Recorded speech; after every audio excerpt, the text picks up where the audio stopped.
Días de radio. Días de radio. Días de radio. Días de radio. Días de radio. Días de radio. Días de radio. Un programa de la Facultad de Educación de la Universidad de Antioquia. Escúchanos en el dial 1410 AM de la emisora cultural de la Universidad de Antioquia y en su sistema de radio educativa en las regiones del departamento. La radio no finaliza cuando termina el programa.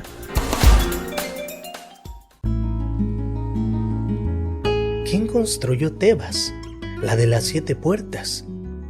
En los libros aparecen los nombres de los reyes. ¿Arrastraron los reyes los bloques de piedra?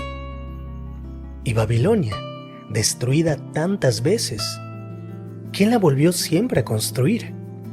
¿En qué casas de la dorada Lima vivían los constructores? ¿A dónde fueron los albañiles la noche en que fue terminada la muralla china? La gran Roma está llena de arcos de triunfo. ¿Quién los erigió? ¿Sobre quiénes triunfaron los césares? ¿Es que Bizancio, la tan cantada, solo tenía palacios para sus habitantes?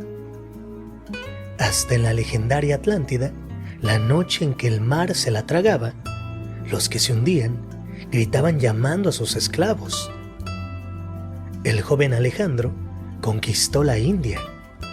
¿Él solo? César derrotó a los galos. ¿No llevaba siquiera cocinero? Felipe de España lloró cuando su flota fue hundida. ¿No lloró nadie más?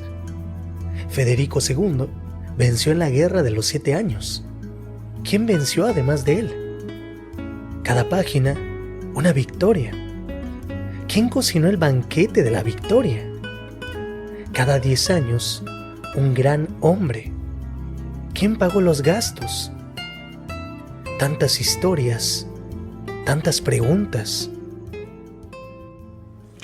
Preguntas de un obrero frente a un libro de Bertolt Brecht es el poema que sirve de inicio a este programa de Días de Radio que dedicamos al Día Internacional del Trabajo, una celebración centenaria que cada 1 de mayo sirve de marco para recordar luchas, reconocer conquistas, analizar condiciones actuales del mundo del trabajo e identificar retos.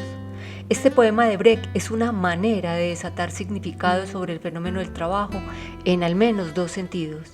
De un lado, el poema, a través de sus preguntas, nos hace notar que el trabajo es una construcción social y cultural, un acto en el que participan muchas personas. De otro lado, el poema enfatiza en que a veces esas personas que participan son borradas o invisibilizadas. Las preguntas del obrero indagan por el trabajo anónimo, silencioso, cotidiano. Dejamos para ustedes este programa a propósito del 1 de mayo. Empezamos con una nota de la CUT, Central Unitaria de Trabajadores, en la que nos cuentan la historia de este día, motivos, reivindicaciones, incidentes, logros y retos. ¿Por qué marchamos el 1 de mayo? ¿Se ha preguntado usted alguna vez por qué se realizan marchas en todo el país el 1 de mayo cada año? Este 1 de mayo conmemoramos el Día Internacional de los Trabajadores. Algunos usan este día libre para descansar, ver televisión, ir al cine, hablar con los amigos, dormir, y otros destinan este día para salir a las calles y a través de la movilización exigir reivindicaciones laborales y sociales a favor de la clase trabajadora y el conjunto de la sociedad. Ellos son los trabajadores organizados en sindicatos, quienes a través de los años han logrado con su lucha conquistas en los derechos laborales tales como una jornada de trabajo de 8 horas, licencia de maternidad, seguridad social, primas de estabilidad laboral, pensiones, cesantías, horas extra, recargos nocturnos y festivos. En fin, la lucha siempre gira en torno a tener un trabajo y un salario justo. Uno de los momentos más importantes en esta historia ocurrió en la Revolución Industrial en los Estados Unidos. En mayo de 1886, un grupo de trabajadores de Chicago, cansado de ser explotado por sus patrones, salió a las calles a exigir sus derechos. Se concentraron en la plaza de Haymarket, donde más de 20,000 personas fueron reprimidas por 180 policías uniformados. Un artefacto explosivo estalló entre los policías, produciendo un muerto y varios heridos. La policía abrió fuego contra la multitud, matando e hiriendo a un número desconocido de obreros. El 21 de junio de 1886 se inició la causa contra 31 responsables. Al final se juzgaron 8. Las irregularidades en el juicio fueron muchas y se violaron todas las normas procesales en su forma y fondo, tanto que ha llegado a ser calificado de juicio farsa. Los juzgados fueron declarados culpables. 3 de ellos fueron condenados a prisión y 5 a muerte. Estos 5 líderes sindicales fueron ejecutados en la horca. Aunque los sucesos de Chicago costaron la vida de muchos trabajadores y dirigentes sindicales, su legado y perseverancia quedó para siempre. En 1889, la Internacional Socialista reivindicó la jornada de 8 horas para todos los obreros del mundo mediante una gran manifestación en todos los países en honor a los mártires de Chicago. En la actualidad, una gran mayoría de países conmemora el 1 de mayo como el origen del movimiento obrero moderno. En Colombia, la clase obrera es hacedora de su propia historia. Sus formas organizativas, sus luchas, sus conquistas y el propio desarrollo que ha aportado al país hacen parte de ese historial.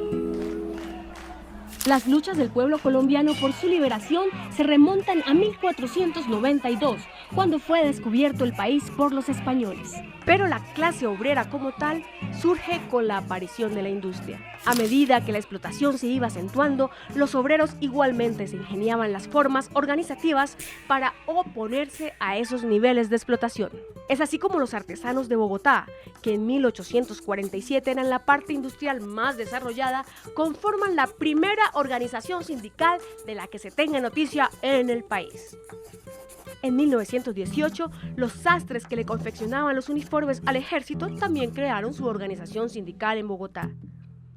Uno de los sectores de la industria más antiguos del país es el transporte, y precisamente los ferroviarios del Pacífico fueron los primeros en desarrollar una huelga en Colombia, la cual se inició en Buenaventura el 2 de noviembre de 1878.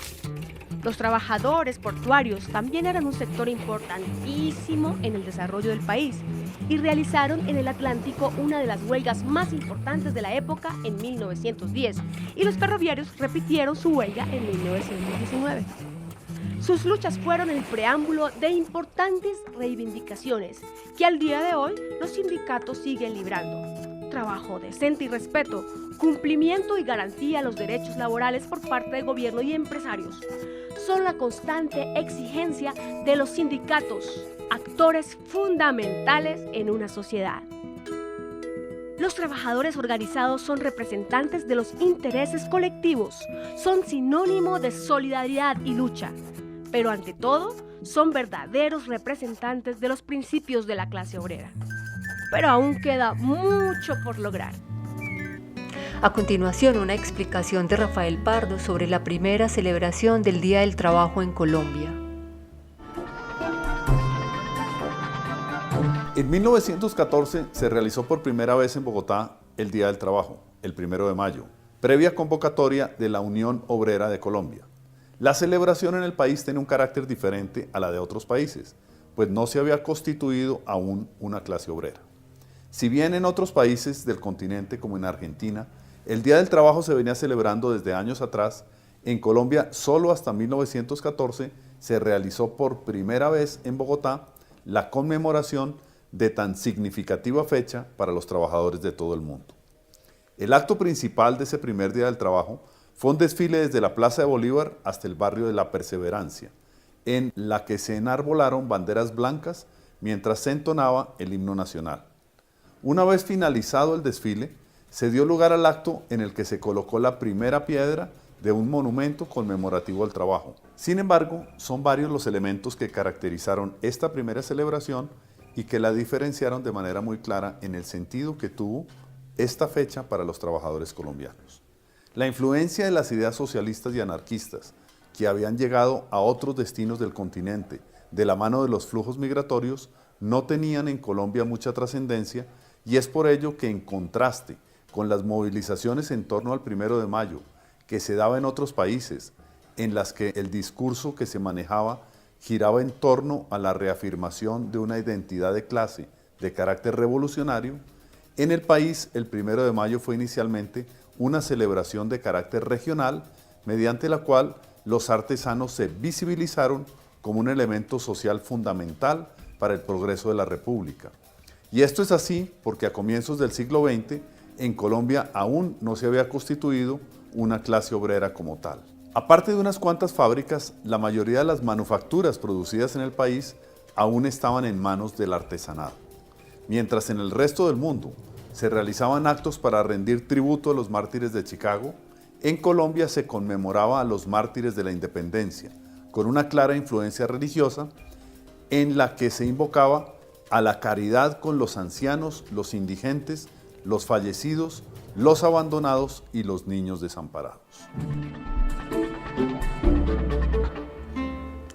Dice Antonio Arenas Berrío en el texto Betsabe Espinal, la líder obrera desconocida, que en 1920 una mujer trabajadora desafía a un empresario antioqueño y a 3 de sus capataces en una fábrica de tejidos en la ciudad de Bello.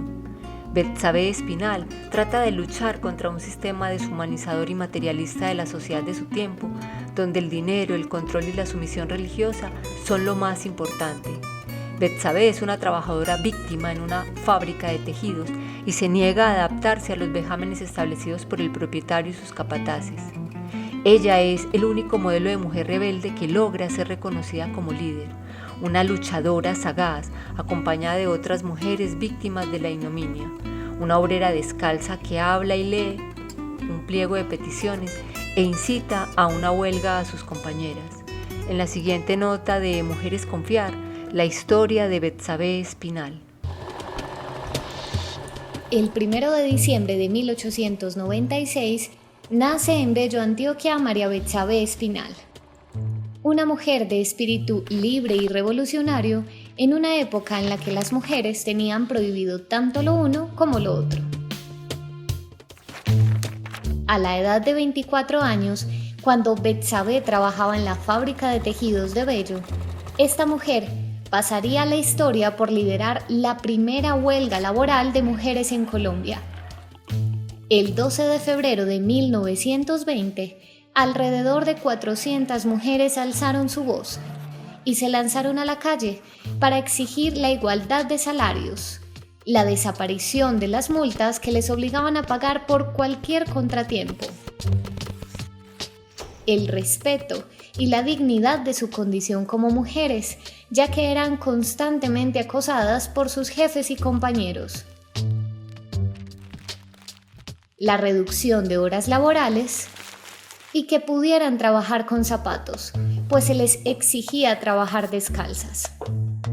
Esta huelga, que duró 21 días, capturó la atención de varios periódicos de la época, de los vecinos e incluso de otros sectores laborales del departamento, quienes decidieron ayudar a las mujeres para que se mantuvieran en su protesta.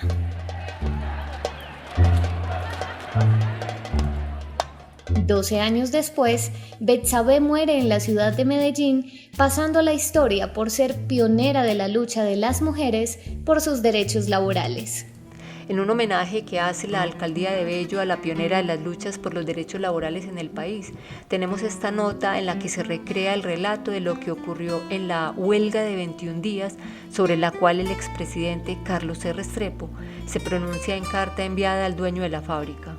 En esta se lee lo siguiente: bastante numerosas me parecen las horas de trabajo asignadas a las obreras de Bello y demasiado rígidas las condiciones en que lo hacen, especialmente si se mira el trabajo de las mujeres y los niños y las malas condiciones fisiológicas de nuestros trabajadores.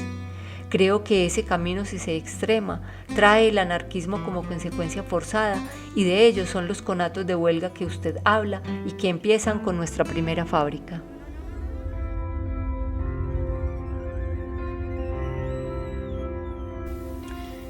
Soy Betsabe Espinal y junto a 400 hilanderas más condujimos la primera huelga obrera del país liderada por mujeres. No olviden esta lucha, recuerden la dignidad con que defendimos nuestra humanidad, que en su memoria reposen los pasos, los gritos, nuestra conquista, que es la causa de todas. Tenemos nuestro orgullo, nuestra voluntad y nuestra energía. Nos cansamos y desafiamos el orden de una época que nos ve a las mujeres como personas de segunda categoría. Demostramos que la fuerza colectiva y la lucha honesta pueden más que la tiranía. Trabajamos largas horas en condiciones precarias, descalzas, con salarios inferiores a los de los hombres y un violento sistema de multas que nos obligaba a satisfacer los deseos sexuales de nuestros capataces. Que mi historia y las de mis 400 compañeras hilanderas, valientes y rebeldes, irradie e inspire a nuevas personas que, como nosotras, entregamos nuestra alma, entusiasmo y valor en la defensa de la dignidad humana. Una sección musical para hablar del trabajo en diferentes formas. El grupo Bahía, conocido por su música con influencias afrocolombianas y ritmos tradicionales, nos presenta Maquerule, que narra la historia de un panadero que se arruinó por fiar su pan, una práctica común en pequeñas comunidades donde la confianza entre vecinos permite que se compren bienes a crédito. La música alegre y bailable contrasta con la situación desafortunada de Maquerule, creando una experiencia auditiva que es tanto entretenida como reflexiva.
Maquerule está en Condoto. Cuando vuelva Maquerule, su mujer se fue con otro.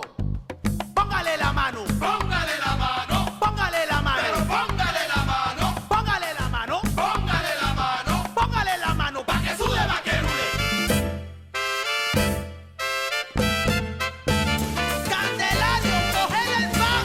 ¿Cuál pan? El que tiene este niño.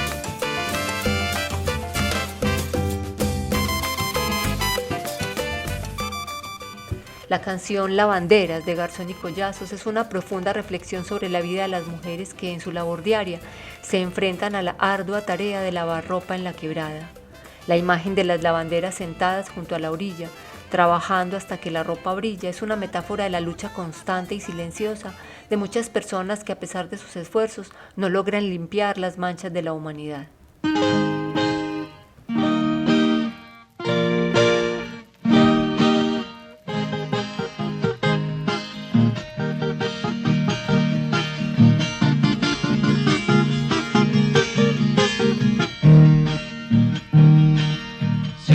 Junto a la orilla de la límpida quebrada, ya terminan la jornada porque la ropa les brilla.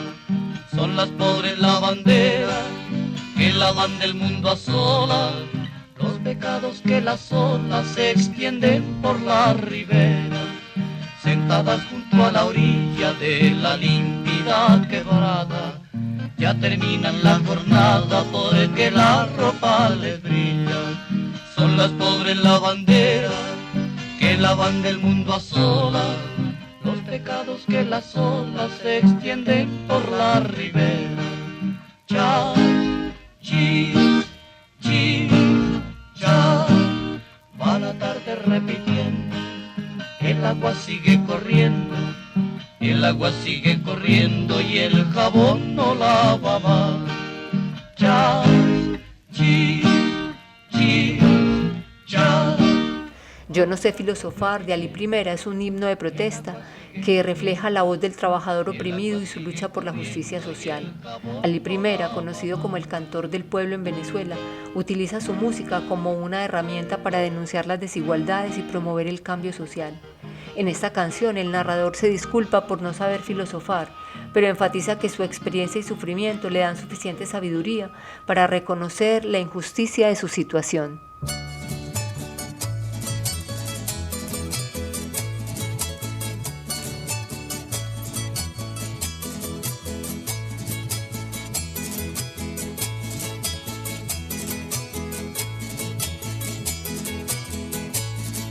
Usted me ha perdonado, yo no sé filosofar, pero lo que se me sobra me basta para pensar que me tiene jorobado. Ya de tanto trabajar, usted me ha perdonado, yo no sé filosofar. ¡Uep!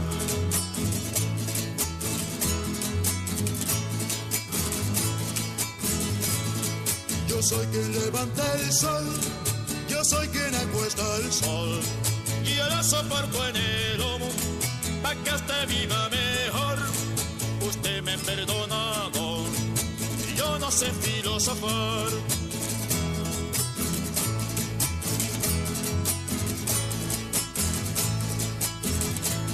Trabajar y trabajar, y no me alcanza ni pa'l sudor.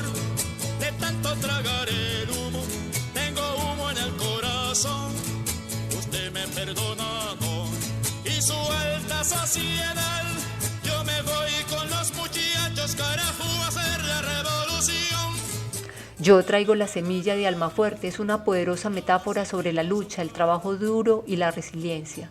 La letra utiliza la imagen de un tractor y la labor agrícola para simbolizar el esfuerzo constante y la perseverancia en la vida. El tractor, representado como cabeza de tractor, es una maquinaria compleja que enfrenta las inclemencias del tiempo y las adversidades, pero sigue adelante aplastando obstáculos sin olvidar sus raíces y su propósito. La canción también aborda la falta de hermandad y solidaridad, descrita como una sequía de hermandad que solo engendra suplicios.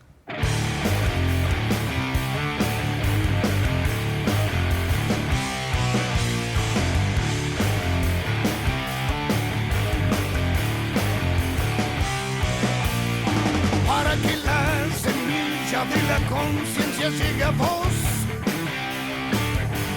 dando vuelta a la tierra en los surcos de la vida estoy. Soy quien soy, cabeza de tractor, rodando firme, pasando todo por arriba, solo aplastando, mas nunca olvidando. Es la sangre del caudillo la que hoy mueve mi motor. Maquinaria compleja, la cabeza tractoriendo, las inclemencias del tiempo estoy aguantando. La sequía de hermandad no engendra más que suplicios, y aquí estamos otra vez, cuadrilla de hombres poco recomendables, dando vuelta a la tierra en los surcos de la vida, dando vuelta a la tierra de la carne. Días de radio. Días de radio. Días de radio. Días de radio. Días de radio. Días de radio. Días de radio. Un programa de la Facultad de Educación de la Universidad de Antioquia. Escúchanos en el dial 1410 AM de la emisora cultural de la Universidad de Antioquia y en su sistema de radio educativa en las regiones del departamento. La radio no finaliza cuando termina el programa.